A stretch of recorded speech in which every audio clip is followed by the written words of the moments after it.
DIY Toyota key fob reprogramming. Can you do it? Yes, you can often reprogram Toyota key fobs yourself, but success depends on your car's model and year.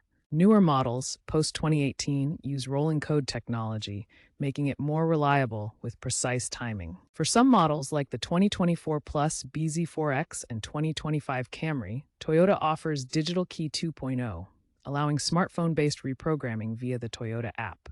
However, traditional physical fob reprogramming is still common. Reprogramming involves syncing the key fob with your car's immobilizer. Generally, you'll turn the ignition on without starting the engine, cycle to off, and press fob buttons in sequence within 40 seconds. The process varies by model and year. For advanced cases, you may need an OBD2 scanner.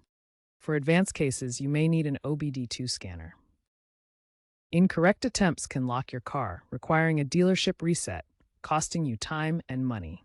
If your car has digital key, make sure to follow on-screen prompts carefully. Always retain a working key during reprogramming to avoid issues.